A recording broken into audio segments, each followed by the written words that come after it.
Hello everybody, and welcome again to my channel. I'm going to wade into a situation right now which is causing a considerable amount of controversy among those who were once Jehovah's Witnesses. This situation is, of course, the pending ban of Jehovah's Witnesses in Russia. Now, before I state my opinion, I just would like to say that I respect everybody's right to think and believe what they decide about this situation. What I'm going to do is state my opinion and then state why I have that opinion. I'm not here to take sides, and I do not want this to be construed as me joining one side versus the other, because that is not what I do. Because the reality is, I don't fully agree, probably with anybody in this situation. So, my background with this is I see that people have very strong feelings about this, and naturally so. This has been framed in the light of human rights. But I don't think human rights is even the right thing to talk about with regards to banning Jehovah's Witnesses. The point has been powerfully made that Jehovah's Witnesses do not respect human rights. They do not even allow you to think for yourself. If you disagree with the governing body, you are labeled an evil person and slandered, and your friends and family are no longer allowed to talk with you. That's a massive violation of human rights. They force you to take a blood transfusion, they force you to not take a blood transfusion, or everybody that you know, your friends and your family, will shun you. So you can either die or you can remain as one of Jehovah's Witnesses. And this has definitely led to the deaths of people.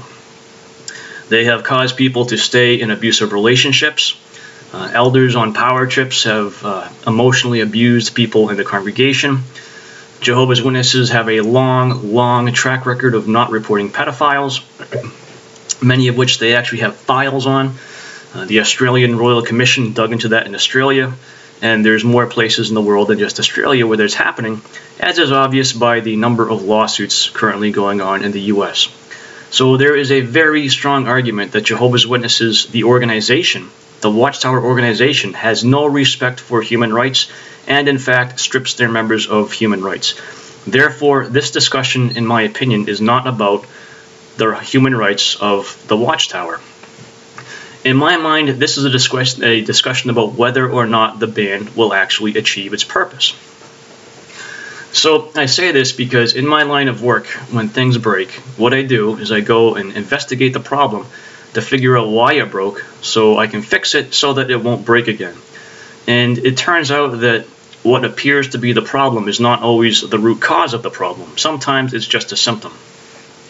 So as to how that relates to people, there's something on the same lines, and I am certainly not claiming to be a psychologist. But what I want to do is talk for a minute about the mindset that comes with being one of Jehovah's Witnesses, part of the indoctrination. The mindset is one that the world is out to get you, that they're going to persecute you.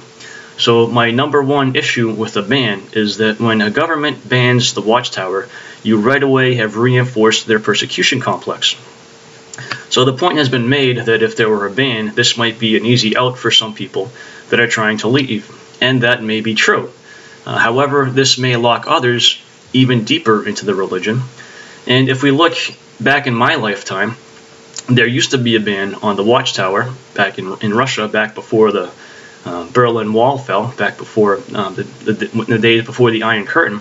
When that ban was lifted, there was absolutely explosive growth in the 90s in Russia.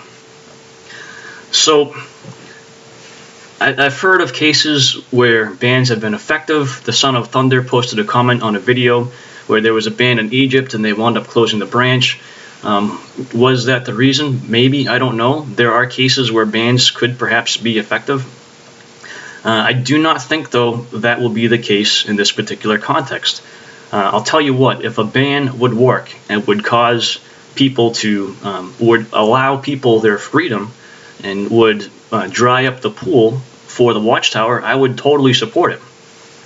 I don't think that's going to be the case, though. Part of that's just because of the human mentality. And those of us who were raised in the truth, we always heard stories about how the work went on under ban. We heard the stories about Nazi Germany, how the Witnesses survived that. The Witnesses thrive on persecution. They absolutely love it. Their mindset is drawn to it. And so for those who are not in Russia, for those in other parts of the world, the witnesses can now say, look, see, Jesus said that his people would be persecuted, and look, governments are persecuting us. So there's actually a possibility that may serve as a recruitment tool. I'm not sure, I'm guessing. So again, I want to make the point that in my mind, this is not about human rights. This is about whether or not the ban will actually work. Personally, I don't think the ban will work. And for that particular reason, I'm against it. I do have an idea, though, as to how you actually could stop the horrible abuses from happening. Basically, the government could criminalize certain activities. For example, shunning. The Watchtower advocates shunning people for certain reasons. If the government were to recognize that as an emotional abuse equivalent to a physical attack, you could criminalize that activity. So any body of elders that sat down to disfellowship people would have committed a criminal activity. And the penalty could be anything from a fine to brief imprisonment. Maybe the first time you get fined $10,000, the second time, $40,000, the third time jail for whatever. These escalating penalties.